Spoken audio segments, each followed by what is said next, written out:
Hello, everybody. I'm Will. And I'm Kristen. And this is So I'm Watching This Show, your new favorite pop culture YouTube channel where we talk about movies, TV, music, and more. And as always, this is a spoiler show, so you have been warned. On today's episode, we're going to have a conversation. It's probably going to be more of a little mini review about Jordan Peele's movie Nope. Yep. Yeah, nah. Run!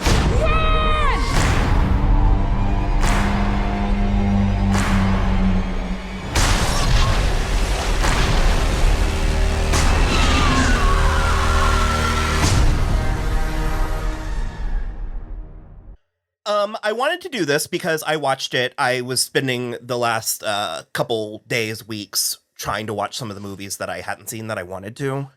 I am also doing that. We finished moving and stuff, so I had the time and a Peacock subscription. And so I watched Nope. And I liked it. Yeah. It's a little bit controversial in the audience reception because it? Yeah, I think I think the audience score is kind of low. Oh, I loved it. Yeah? Yeah. I thought it was fantastic. There's like a lot of behind the scenes stuff that I really enjoy. One of which I found a video and I sent it to Will and maybe he'll pull a clip in here. It's of Brandon Perea's audition, the guy that plays Angel. And so good. So good. Yeah, that's what I was whistling about. Well, he's also fine.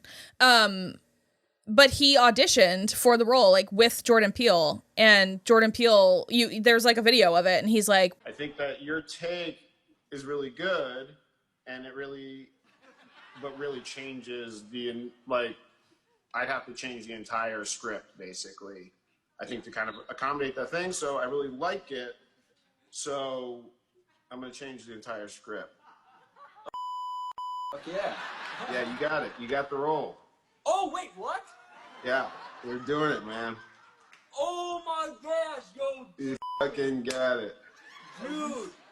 Oh my, sorry, my best friend Chip's here. He was my reader. Serious? He was my reader. Yeah, what's up? Dude. Good job. Dude, congrats, bro.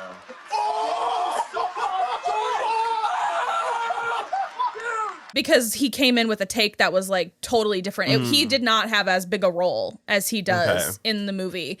And I just thought and he goes absolutely bonkers. So having his like buddy who drove him to the audition comes in and they're like hugging and jumping up and down. And like, it's so cute. I'll look for it. Yeah. I really, so like, that's the kind of stuff that I really like. And I love Daniel Kaluuya and Keke Palmer and Stephen Yeun. His eyes.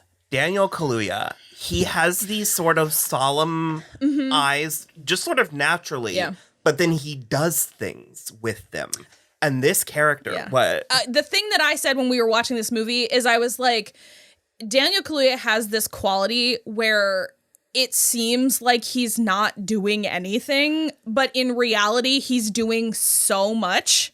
And it's like remarkable to watch him because when we watched Judas and the Black Messiah, I like thought the same thing. It's like everything I see him in, I'm like, man. It is still waters run deep, like personified. Yeah. And to put that up against Keke Palmer, who is so bombastic and outward facing, 100%. And you can see how as siblings, that's how they felt.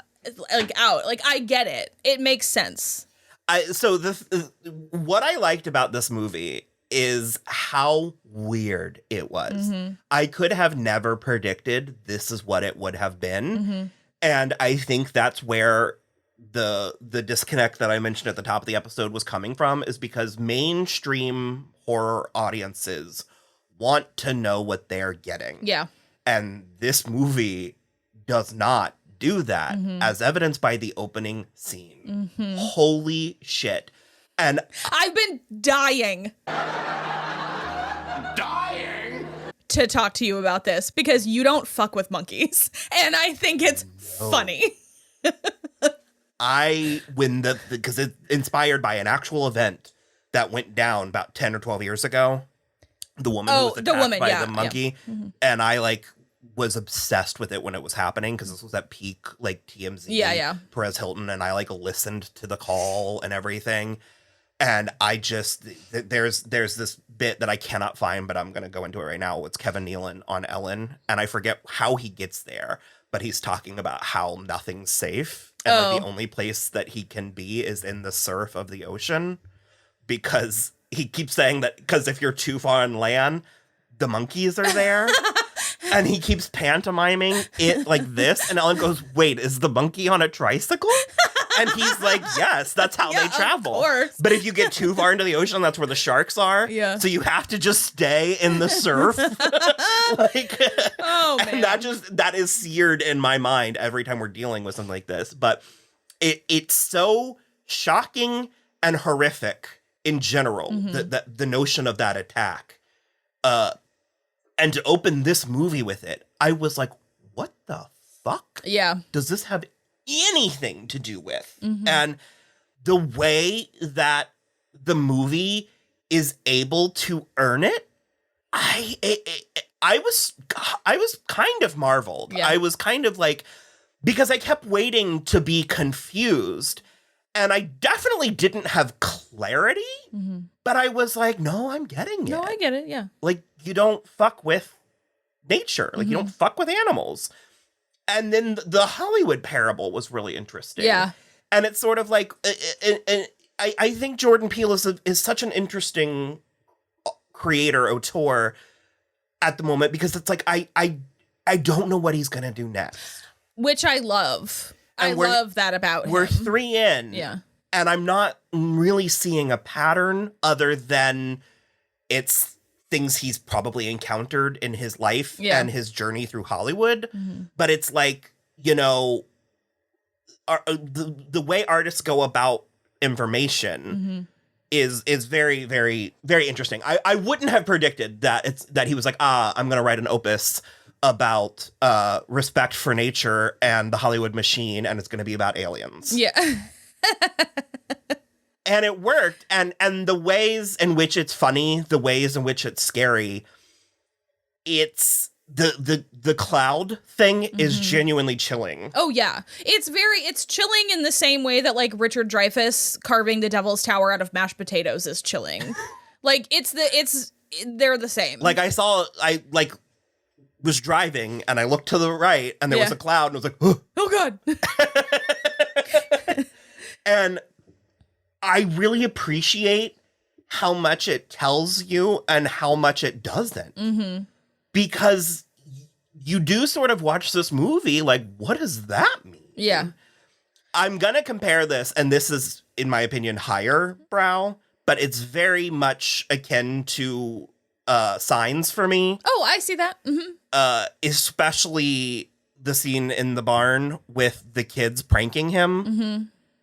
That was so weird and so scary. Especially because he like thinks it's real. I did too. Yeah. I think also I wish he had been in more. I really, really liked Steven Yeun in this movie.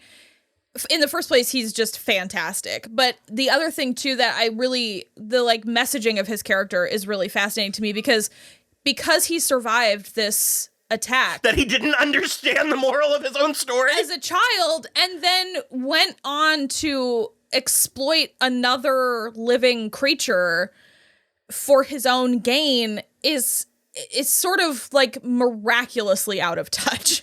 Well, my favorite part is that when he's explaining to the siblings the incident, he explains it to them through the lens of an SNL skit.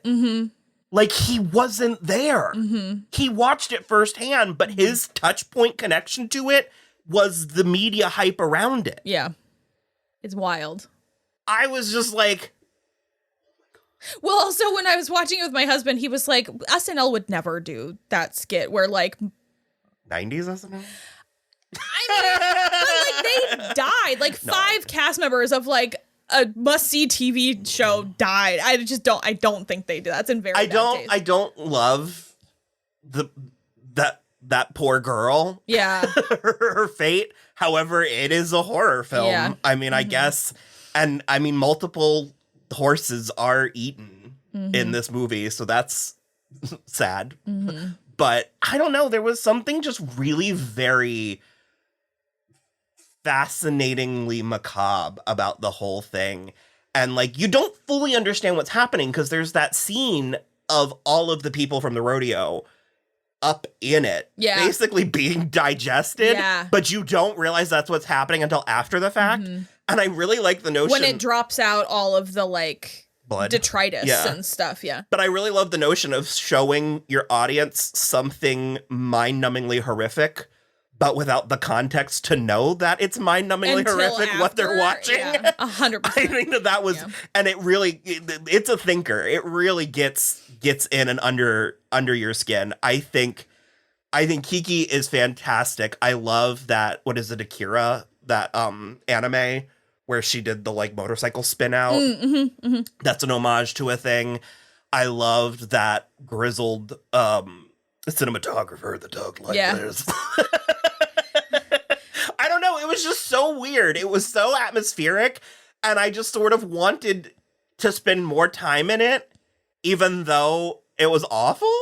I love the design of that. It was like a giant hot air balloon jellyfish. It was so cool. Like, so, and not at all what I thought it was going to look like. Because they kept on, it was just the cloud. It kept on looking like the cloud. And so I thought it was going to end up being some sort of like bombastic thunderstorm or a lightning storm or something. And then for it to be this like kind of beautiful billowing. It was like an Iris Van Herpen dress. Yeah, it was very cool. Very, very cool. And I do like the questions that we don't have answers to in a way that it chapped my ass a little bit with Us.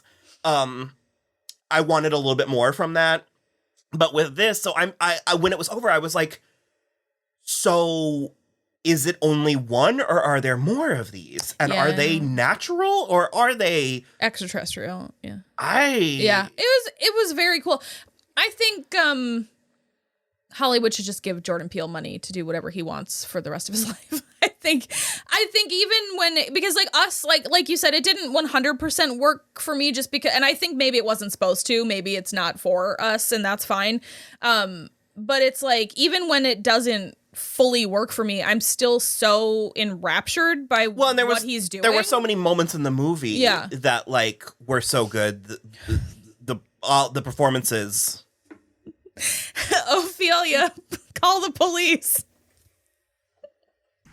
Sure, playing Fuck the Police by NWA. But no, I was very, because and again, the ways that this is a Western. Yeah. Oh, yeah. That part, I think, is almost my favorite. Because it's like, I've come to the realization that Western is a genre of storytelling that I like, even though it's an aesthetic I don't particularly care for. I think that's kind of Star Wars is a Western. Western, yeah. Yeah, and also Firefly is a Western, and that aesthetically goes more into it, but it's like, you can do a Western without having it set in the Old West. It just has to feel, it's just a vibe like a Western. There were so many scenes in this movie where you're looking at the expansive like desert. The California and desert. It's terrifying. It's so vast. Nope. Yeah. Do we know what that is with the title? Because it's said several times throughout the movie in funny. I think probably just like a no thank you. No thank you, goodbye. I don't know. I was really actually very impressed, and I support Keke Palmer's. Yeah. I don't know if I think she should win for this, but I absolutely think she should be nominated. For sure, yeah. There was another one. There was someone else that I thought should get nominated. Oh, I think Kate Hudson should get a supporting actress nomination for Glass Onion. Out, yeah. 100%. So I just wanted to touch on that. It's not timely by any means, but if you are fans of ours and wanted to know what we thought about it, there it was. Yeah. So, all right. You can like and subscribe, and we have a website where you can link out to all the other things and past episodes, and we have a Patreon and a Cashapp and a Venmo if you want to help support the channel, and hopefully we'll see you next year.